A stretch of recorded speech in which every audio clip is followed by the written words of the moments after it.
Oh, it's not a cut. That's a slice. Now this is a quack hook. Oh, Short wow. and into the right rough, headed to the trees. Oh my God, it's a shank. He decided to re-tee. That's a shank. Oh, man. Hello, everyone, and welcome back to another edition of the Two-Way Miss podcast. I am one of your hosts, Mr. Regz, and I am joined, as always, by the good buddy Banksy. Banksy, how are you doing on this fine Wednesday evening? Doing great. It's warm enough to get the golf clubs out of the trunk. Start thinking about it. Yeah, I'll tell you what. Well, we're gonna see each other not that long from now. I know. I'm trying not to And think we're gonna about play it some golf. because I know the countdown has begun. I know. Overly excited just yet. We got a couple weeks, but I am excited. All right, the tee time's already booked. We're ready to go. Already booked. And listen, let's just be honest. If I started a bar crawl at 12 o'clock, like noon, I wouldn't make it to golf the next day. Like, I think I had high. I look at myself as more of a chaperone at this point. yeah, yeah. If I go that early, I'll, I think we'll be getting there at a perfect time. Yeah, make sure nobody leaves their card at the bar. Yeah, right. I'll be there to kind of just chaperone and oversee. Yeah, some of the more venturous people that are there. I'll drive. I think we'll be getting there at a perfect time for the two of us at our advanced age. And then the perfect excuse to leave. Again, we got an early tea time. Yeah, early tea time. Yep. Oh man, drinks at home are just so much better than anywhere else. Maybe besides on the golf course. Yeah. But it's like a very close 1A, 1B. I get it. But listen, once a year. That's right. You do something. Got to venture out. If you didn't invite me to these things, I wouldn't do it any time of year. If I don't have people bugging me, I know, yeah. to do it, I wouldn't give it a second thought. But and then you ask me, and then it turns into both of our times. I just couldn't think of an excuse fast enough to get out of it. But damn. Yeah. All right. I'll be there. Damn it. Couldn't think of which doctor appointment I had today. It'll be fun. I'm looking forward to it. Yeah, we'll have a good time. That's right. Get the sticks out, play some golf. Can't wait. Yeah. All right, man. We got a couple things to talk about. As we have told the people, a pretty exciting tournament happened over the weekend. And then, of course, our Lord and Savior, the cat, comes in, swoops in, or stalks in, and, saves the day yet again for our viewing interests. And then, so we're going to talk about the waste management. We're going to talk about Riviera this week. Obviously, that's where Tiger announced just a couple of days ago, or a week ago, that he'll be playing in a tournament that he hosts. And then an actual PGA Tour. That's right. That means something. Yeah, something. We'll figure out what that means. Isn't it funny when you can tell when Tiger actually logs into his Twitter account and when it's somebody on his team doing it? Like, someone gave Tiger the password today. Uh-oh. But anyway, and then to wrap up the show, I think we're going to talk about our Netflix show, or not our Netflix show. Maybe we'll have a Netflix show at some point in our lives, but. Oh, hey, there we go. Now you're talking. The Netflix show. We're going to talk about the Netflix show that just came out today. 9 episodes dropped of The Full Swing, which is a look into the PGA Tour. So we have watched a couple of the episodes. I think we're going to recap episode 1, and then next week when we're recapping Riviera, we can probably talk about the rest of them. I think we're going to, they go by pretty quick. So I think I'm on number 6, and you're going to run through a bunch tonight, and we'll talk about the rest of the episodes next week. But I cannot wait for you to get to the next one. I can't wait. I can't wait to get your opinion. It's going to be a lot of fun. All right. So the waste management, Scottie Scheffler goes back to back. Yeah. And wins the waste management again. Shoots a final round 65 to get to 19 under. Beat Nick Taylor, who nobody's ever heard of, just came out of the woodwork, shot a great, couple days. John Rahm, Justin Thomas finally remembered how to play golf. Jason Day comes out of nowhere. And then the rest of the top 10 is Burns, Sung J M, Jordan Spieth, Tyrrell Hatton. Wyndham Clark. Man, have you ever heard of a more stuck-up country club name than Wyndham Clark? Goodness gracious. That almost needs like a third at the end of it. Wyndham Clark the third. Sir Wyndham Yeah. Clark. You can see third. You can see the pop collar and pastels through the screen. And then Xander Ricky making a top 10. Look at Rick coming out of nowhere. Yay, Ricky. And then really there's just a bunch of people, Again, it's a good field, not a ton of people. Not a ton of the great ones shot towards the top. But again, it was kind of, I don't know I'll ask you what your takeaways were from it here in a second, but I think for me, it's that John Rahm is getting on one of his heaters again, because that dude just is still playing well. And I'm like, to see Scottie come out and go toe to toe with him and put up that kind of number, and especially a 65 on Sunday, sort of after the Masters, he's been kind of irrelevant. But he's showing his sort of early season form again. Right, which is nice to see, because you and I talk about it all the time.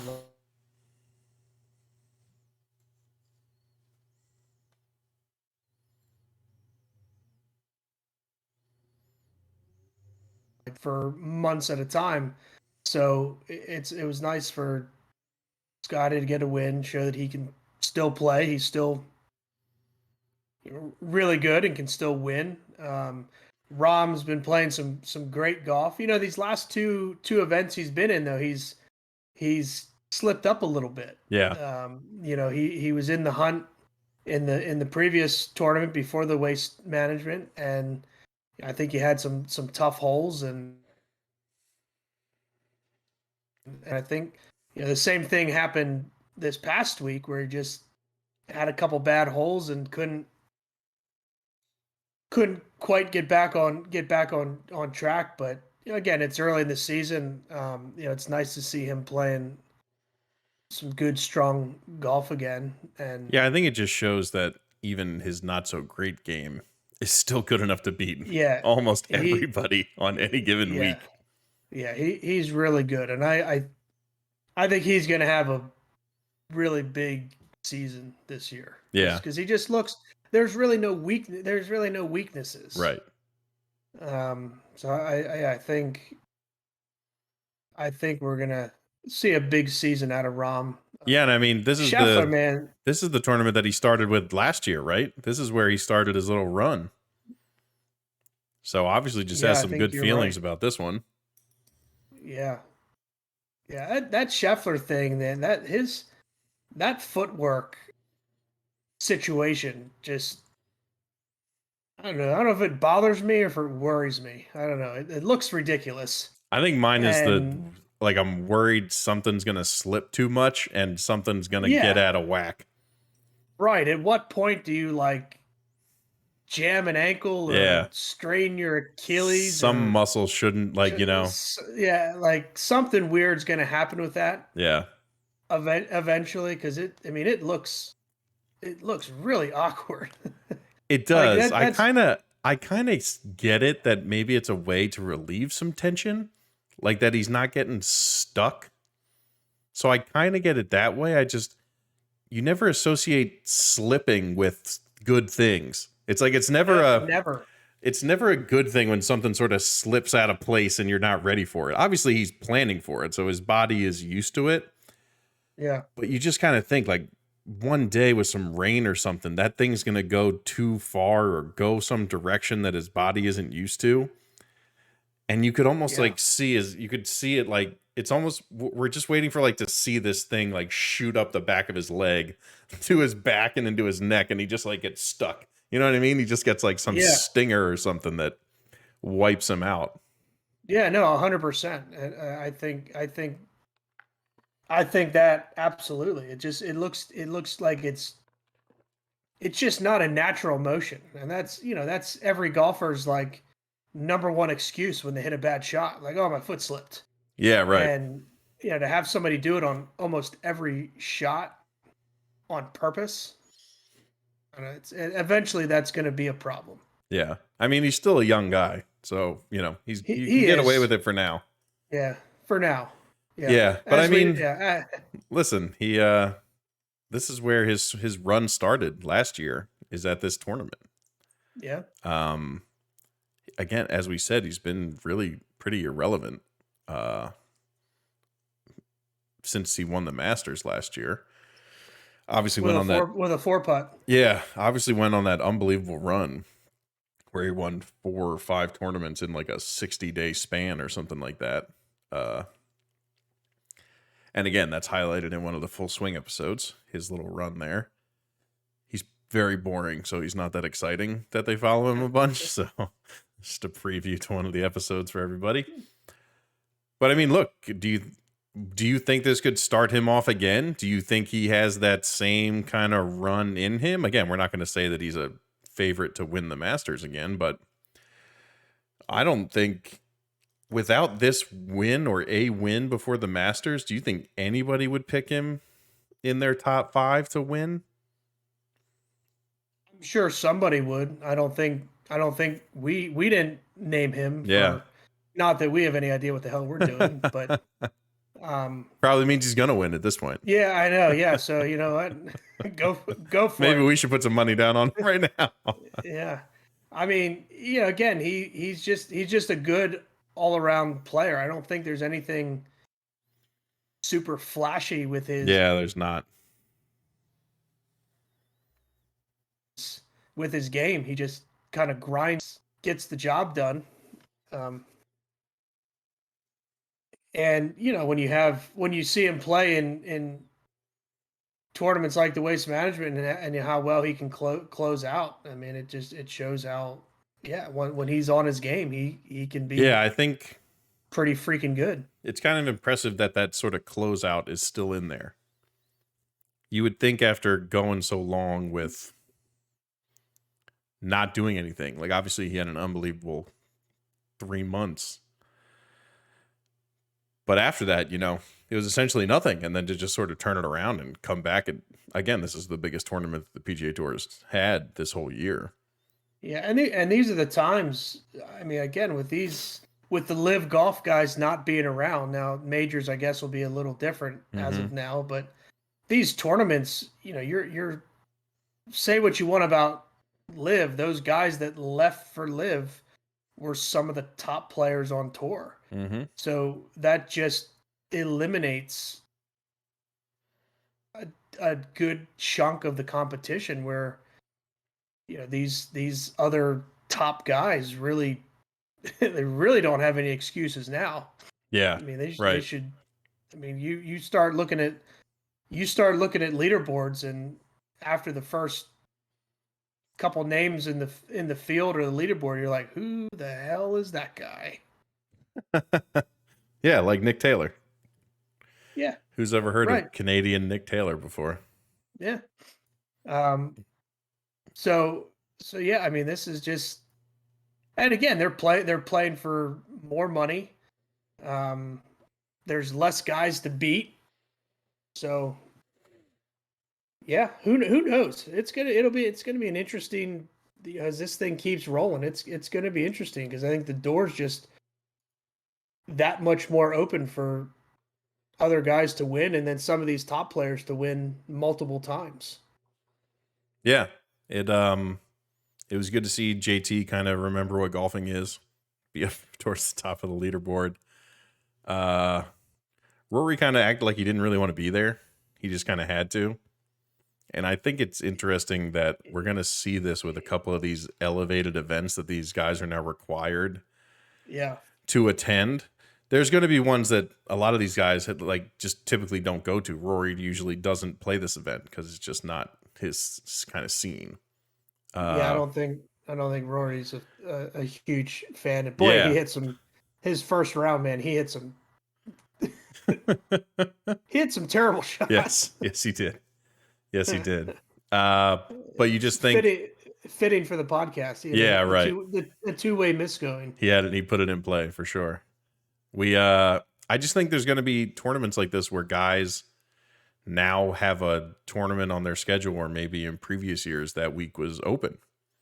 And I think there's going to be these times where I know they were trying to get the best players at these tournaments at the same time. And I don't know if it's going to take the PGA Tour being like, look, this is what you wanted, but you got to show up.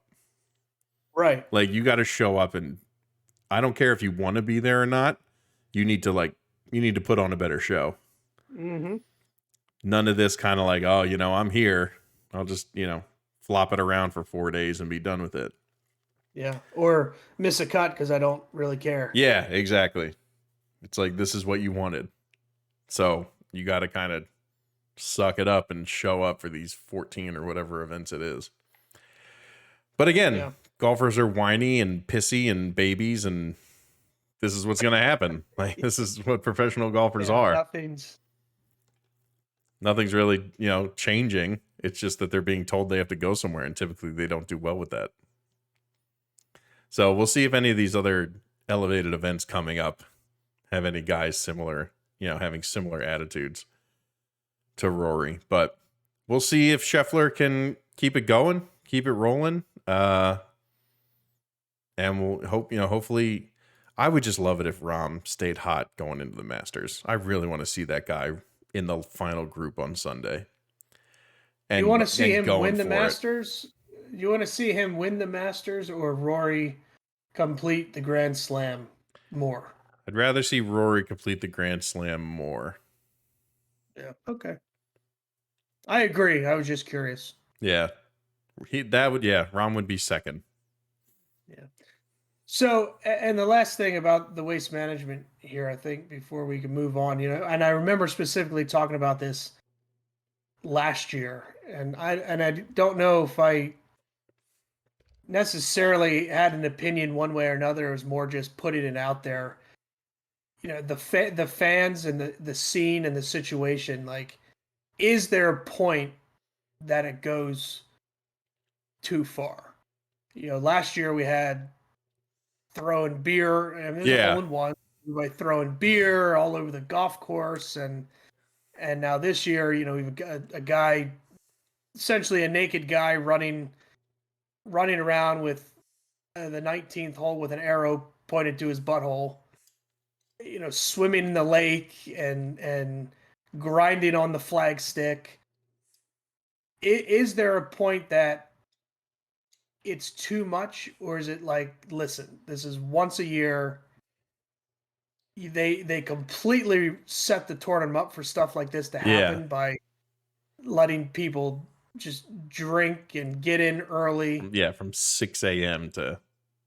Like, you just as a PGA and a golf fan, is there a point where it's too much, or are you just like, roll with it? Again, I think no, because that's what this tournament is set up to be. And do I think it's stupid? Like, yes, of course I do. Like, people are dumb, and especially drunk people are really dumb. So the fact that it doesn't happen more often is shocking. Or maybe, I'm sure it does. Like, you can hear plenty of stories of people, like, just scattered bodies everywhere, and people puking, on their way to and from, and all this craziness that is, goes along with letting people start drinking at 6:30 in the morning. But if Waste Management is happy with it, and they keep putting on this tournament and putting up the money to do it, why, as the PGA, would you care? Like, guys still show up and have fun, and it's always a good tournament. And if Waste Management, especially at this time, is going to keep putting up the bucks and paying even more and more to, like, build out 16 and all the hospitality areas, why, right? Why wouldn't you just let it happen? Yeah. It doesn't happen any other time. Obviously, there's a limit to that. Like, if it starts to, like, get to the point where it's uncontrollable, but at this point, it still seems like controlled chaos. I don't think I'd ever want to go because it sounds like a nightmare. 20-year-old me maybe would have been all in, but maybe, yeah. I don't know if I would I would go to the tournament. Whether or not I would wait in line to then do a mad rush Yeah, no. into 16, No. I don't think. I don't think so. Yeah, I think I'd spend whatever the extra money is to just get like a box. Right. Yeah. Get in that. Well, yeah, luxury tent pass and Yeah, in that dome there. yeah. And watch from there. But okay, yeah, I was just curious. I mean, we're just, that's last year beer throwing. This year we streaker and arrows to buttholes, and Yeah. we'll see what happens. See what happens next year. Right. Again, in terms of what could happen, those don't seem like the worst thing. Yeah. As opposed to like a full scale riot or like people throwing punches and that bleeding onto the actual golf hole. You know what I mean? It's like, I feel like we're still at the sort of bottom end of the craziness when it comes to what actually affects the golf. Fair enough. But they keep producing good tournaments, and people keep going, man. People keep going to that thing. Yeah, it's definitely something to look forward to early on in the season, just to get the engines revving a little bit. Yeah, and now it leads to Riviera, which I think is one of the players' favorite tournaments. Yeah.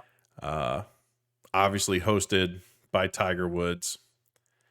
It's a great golf course. The players, like we said, love it, so a ton of them show up. Yeah.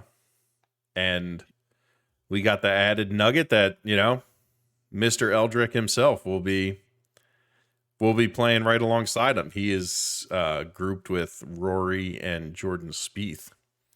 Or no, who did I get that right? Justin Thomas. Thank you. Yeah, and then I heard Tiger called them and said, "Hey guys, I'll pick you up." Yeah. To which they responded, "No, thank you." No. Yeah. Got the Uber already scheduled. Thanks, buddy. No, are you sure? Yeah. I'll come get you. Nope. I'll swing by. I'd rather drive with this stranger. Thank you very much. For the love of God, he better be getting driven to this tournament. Stay in the locker room. Oh my God. This will always be our best take ever. The permanent chauffeur for Tiger Woods. This will always when did we come up with this? In college? Oh yeah. Yeah. Like, we were like, you could pay us $20,000 a year to just be on call 24/7, live in his guest house. Clean your clubs. I'll clean your clubs. Yeah. And change the spikes on your shoe. You sign a non-disclosure agreement. Oh yeah. And then at any time, he can call and say, I need to go to this place. You got it, boss. Yep. Don't need any other information, just an address. And you go and you sit there until whatever he's doing, he's done, and you drive him home. And that's it. You don't have to speak. You don't speak. You don't have to do anything. Unless spoken to. Yep. Have a good night, Mr. Woods. Thank you. And off you go. Could have saved him, what? A leg, potentially. And, a DUI and several other things at this point. The cheating stuff would have still happened, but nothing you can do about that. Well, we'd be like, I don't know anything about it. No, exactly. I took him somewhere. He went in, came out, and then I took him home. That is the extent of my knowledge. Mr. Detective, that is the extent of my knowledge. One of these days, we should write him a letter or something. We should, a handwritten letter. Yep. We'd like to offer you this service. Oh man, will just always be one of our best takes ever. But again, hopefully, being driven to the golf course, Mr. Tiger Woods will be playing in this tournament. Played a practice round this morning, very cold Riviera. He was bundled to the core. So again, I don't know how much of his golf swing we're going to be able to take anything from, but I saw a couple tweets from some reporters saying that just his walk looks better. And Good. apparently when they asked about it, his team said that it's something they've been working on a ton to just sort of get that back right so that he's not favoring anything and he can, get around these golf courses a little bit better and not be putting unneeded pressure on other parts of his body. Yeah, because that, you compensate for leg stuff, and we know what that translates to. Right. That goes right to your back, Right. which is not a good situation Yeah. for him. Yeah. And I also read somewhere, I don't know. It's not the leg's not the issue. It's the ankle. Yeah. Yeah, that constant Yeah. rotating movement of Yeah. And someone flexibility said of that he was like being pigeon toed and, obviously favoring like the right side of his foot or things like that. So I guess it's a big thing that him and his doctors have been working on is to kind of get that back to center and back to kind of square one. So again, what does that mean to how he'll play? No one has any idea. He's self-admitted very rusty. Hasn't played in an actual tournament for several months. And the last time but also said he's there to win. Yes, of course he did. Banks is referring to, he was asked by Kevin Van Valkenburg, formerly of ESPN, now writes for No Laying Up, about how Arnie and Gary Player played in 50 consecutive Masters, obviously some ceremoniously, not all as actual competitors. And he was asked if he's sort of put any thought into that world where he becomes one of those golfers, and he said absolutely not. He said he has not reached the point mentally where he's sort of crossed over that line from a competitor into the non-competitive world. Ceremony player. Yeah. And again, I think he admitted that his body there will be a time where his body is just not going to be able to play competitive golf. And admitted that it's going to be sooner rather than later. And I think that's absolutely true. But mentally, again, we're talking about the most competitive golfer to ever play. So I think obviously mentally it will take him much longer than his body giving out. That he'll need to really work on his mental state when he's unable to compete at this level. Yeah, but the guy, I'm telling you, man, that's the great thing about golf. If he chooses to transition to the Champions Tour with a cart, still playing at the level that he's playing at, he could have he could have multiple years of good golf left competing, not competing against the best of the best and all the young guys, but competing against players on the Champions Tour. And that's just the beauty of golf, that you can still do it at a high level competitively. Like, think about like if Michael Jordan and Charles Barkley and Shaq and Magic Johnson played in like a 50 and over league. Like, you're probably not going to want to watch that. Yeah, right. But you're sure as shit will go out and watch Tiger play golf on the Champions Tour, and it'll still be really good. It'll still be really good golf. Yeah, that's probably the sort of intermediate in between not playing at the PGA Tour level to becoming that ceremonial golfer. I don't think he'll go right from playing in PGA Tour events and majors to, hitting the first tee shot at some of these places and then not playing again. Obviously, unless his body just really does. Yeah, I don't completely. I don't know if he'll ever do that, unless it's like 20 years later. Well, that's what I mean. I think someday, like, again, they're going to ask him. Yeah. Someday his body will not allow him, his body will have not allowed him to play competitive golf, and at some point he'll be able to mentally get over that. And I feel like we see Tiger as kind of that ceremonial starter playing the par 3 tournaments, while Charlie's actually playing the actual tournament. I'm sure that will happen. I don't think it's happening anytime soon, and I hope that we get that Champions Tour Tiger, because I think it would just be fun. It would just be cool to see if he can just go out and dominate for like a couple years. I want to see one more major win, Tiger. I think at this point that would be That'd crazier be than 2019. Absolutely. It would be the most. It would be insane. It would be, yeah, that's exactly right. It'd be crazy. It'd be the greatest story in sports. Yeah. And we thought he already did that. And we thought he already did that. He did already do it. Like he has done it. Yeah. Like, I'm going to do it twice. Yeah. After I got more hurt, I'm going to do it again. Yeah.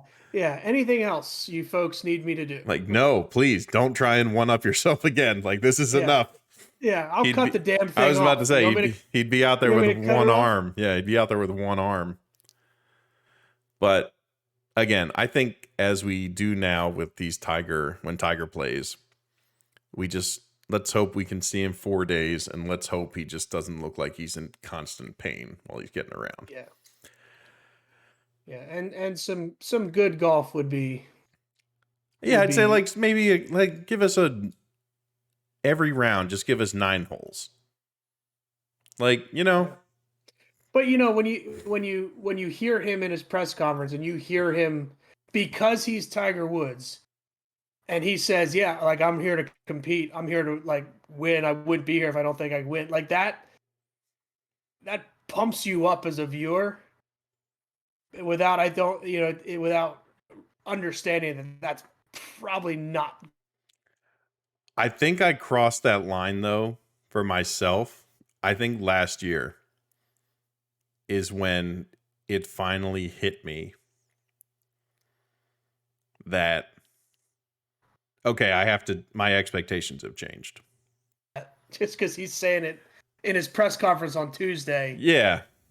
You can't get super hyped up that it's actually going to happen. Yeah, but I think last year that changed for me. I think that watching him try and walk around last year, and seeing how painful and tough it looked, I think I finally crossed the line of like, okay, I know he's going to say this, but my heart can't think it anymore. Yeah. As much as I want to and would love to, I think I'm past the point of thinking he can actually do it. Despite all the things that we've talked about, like him being the one guy who probably ever could. But I think I'm past it. And again, my love for him has not wavered. It's just, I think I'm at the point where it's just not going to be possible. And I just, like you said, let's just hope he can string together like 9 holes around, or like 4 in a row or 5 in a row, where you kind of see it, you get that flashback. But I just don't think physically he can keep it together for that long. Yeah. I will say, I mean, regardless of the ailments, and the little bit that we have seen him, like the swing looks good. Like he's swinging the golf club. It's like we talked about this last time too. It's like, I just wish he would be happy hitting it 290. Like, can we just be happy with like hitting it 290 and letting it run for 15 yards? Yeah, and not trying to get his ball speed and swing speed up to where these guys are at. Yeah. Like, you're still one of the greatest iron players to ever live. Like, just rely on that you can control your swing and leave yourself in fairways where there's less of a chance that you got to swing through rough and have these awkward lies where your body's got to do these things it can't do anymore. Like I just wish he would transition to that first.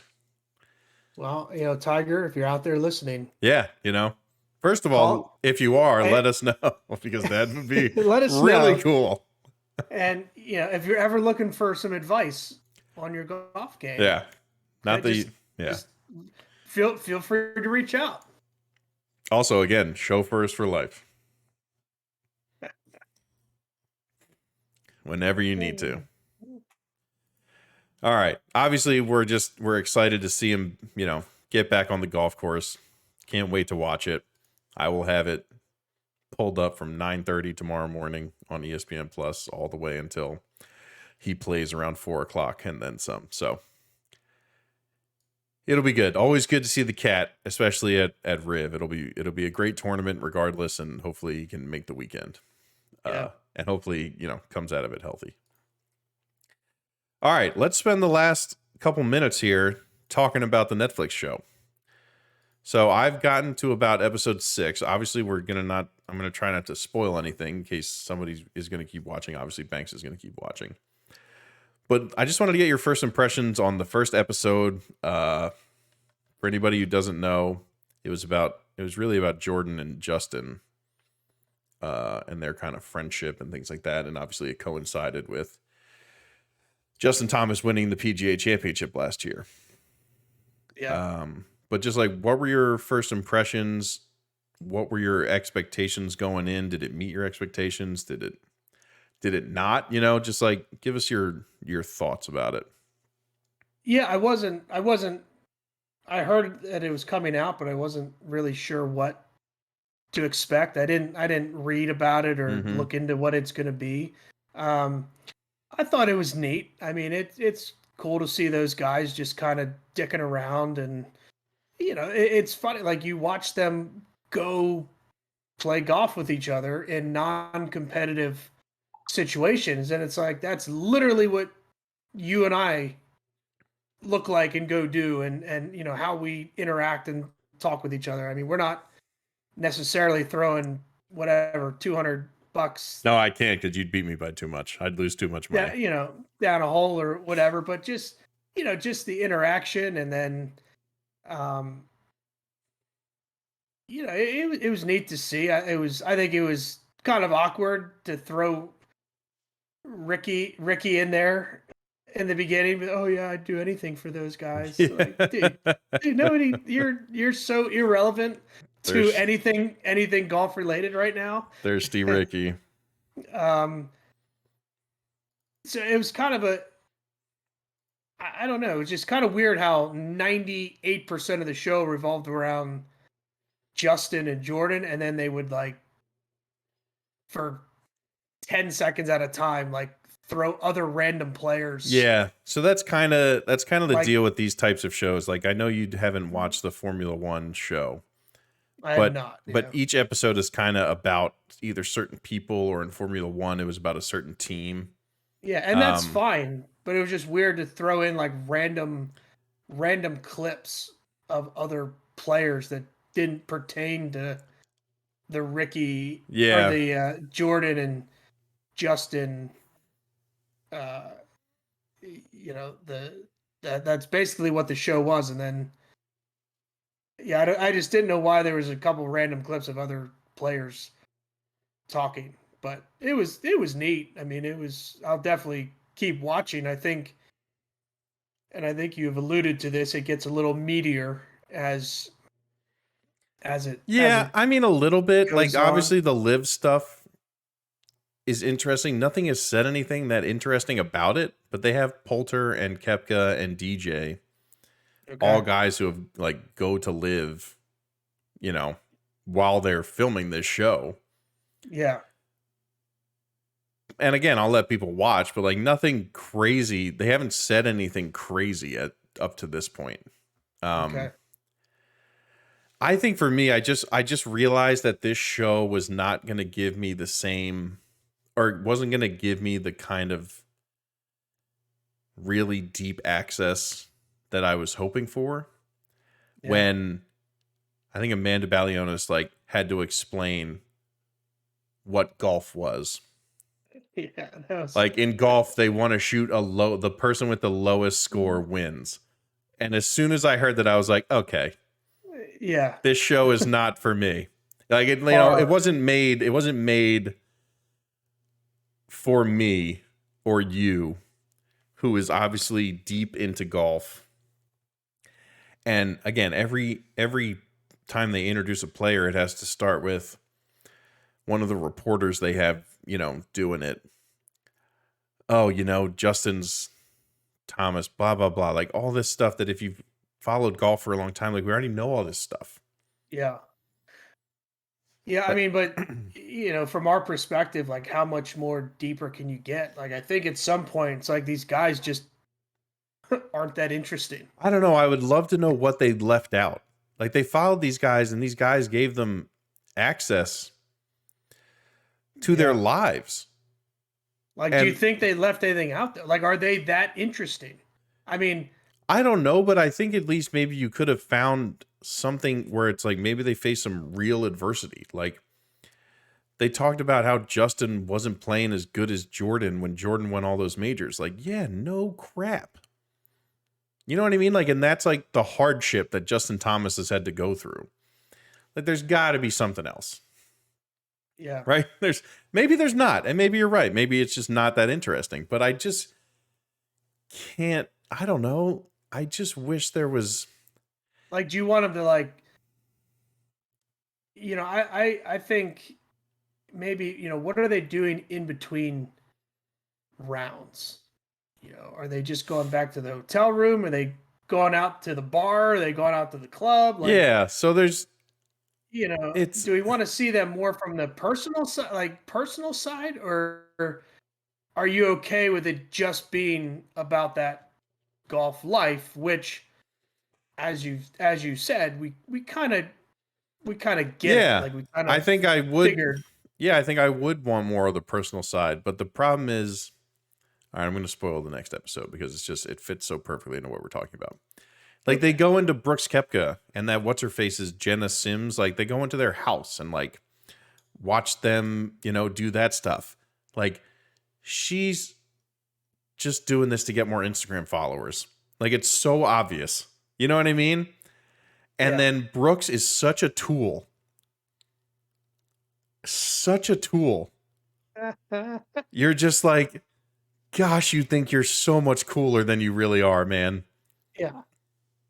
And it's just, again, they go into, and he admits to like losing his confidence on the golf course, which is fun to watch because if you don't like him, like it's cool to just see him kind of crumble into a little, piece of nothing.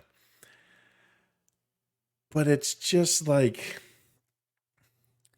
oh, now they're going by the pool and she comes out in her thing and is like, like this. And it's just like, I mean, come on. Like when you're look less like thirsty for attention than Paulina Gretzky, who's on it later, in Dustin's episode, like, come on. It was just so transparent and like so obvious what the point of it was. And then it's like, and then of course I see something tonight. Alan Shipnuck said something on one of the Fire Pit Collective podcasts that he's hearing rumblings that Brooks is having buyer's remorse. Oh, jeez. About going to live because of how irrelevant it is. It's a guy that puts all this emphasis on. He missed the cut in an event in Oman this week. It is irrelevant. Nobody gives a shit. Nobody cares. Yeah. So it was just like such a. So are you happy with it or are you not happy with it? You're going to watch it because it's golf. Yeah. So far, I did enjoy the Joel Damon episode is very good because I don't know a ton about Joel Damon. And he's got do you want to know? It turns out he has a very interesting backstory. Okay. And him and his caddy are like really funny and like best friends from when they were kids. So their dynamic is like really fun for like me and you to watch. You know, Okay. like so it's Yeah. interesting that way. Like they followed Matt Fitzpatrick, and like obviously they talk about him winning the U.S. Open. Like they showed me nothing about what Matt Fitzpatrick did. That is Said that he's got to be has to be Yeah. one of the boring, Yeah. It's like- boring people. Yeah. Okay. I just think overall, like, I think I've realized that I'm not gonna get what I wanted out of it. yeah, I don't think golfers are really that interested. They're not really that funny. They're not really, that cool, so to speak. I just don't think they're that interesting of people to Yeah, follow and I around. I think mean, that- it's not like you're following, Dennis Rodman around in the Yeah. in the Last Dance, or following John Daly around, Yeah. visiting every Hooters wing joint in the country. I just don't think these guys are that interesting. It might is just what it is. Yeah, that might be true. That might be true. But I'll be interested to see what you think about the next couple. We will talk. I think we'll talk about the rest of the series, because I think you and I will be done it by next week. For sure. But we'll sort of dive into our overall thoughts on everything once we've completed the series. Hopefully, anybody listening will go watch it. You can let us know what you think after that pod, or even as you're going through them, let us know what you think on Twitter or Instagram. But yeah, I'll be interested to hear your thoughts about it. But we'll be back next week. We'll talk about the Netflix show. Again, in live news, Mito Pereira, who had that run at the PGA Championship, has gone to live. Not that shocking with Joaquin Neiman going over there. Those two were very tight, and it seems that they kind of have a monopoly on the agents of those Chilean and Argentinian players. So, is what it is. Nothing crazy about that. If anything else comes up from the live side, we'll obviously jump on and let you know about that. But next week, we'll kind of recap how Tiger looked, how he played. Obviously, Riviera is always a great tournament, so watch it no matter what. It's going to be great. Go Tiger. That's right. Go Tiger. But for now, we hope the tournament starts tomorrow, so we hope you enjoy it. Have fun watching the cat. Have fun watching, again, one of the really great tournaments that the PGA Tour still puts out there, non-major wise. And hopefully, watch the Netflix show. Let us know what you think. Come back for next week for the recap of the whole thing. And if you aren't following us on Twitter, we are at the Two-Way Miss. I'm at Big Regz with a Z. Mr. Fairbanks is on Instagram at FairbanksC23. And you can also follow the platform at BNB Podcast on Instagram and Twitter if you would like to do so. Thanks to everyone for listening. As always, we hope that you have a fantastic rest of your week. Enjoy the cat, enjoy Riviera, enjoy the Netflix show, and we will be back next week to talk about it with all of you. So have a good night, everyone, and we'll talk to you next week. Swing hard, everyone. Oh, it's not a cut. That's a slice. Now this is a quack hook. Oh, Short wow. and into the right rough, headed to the trees.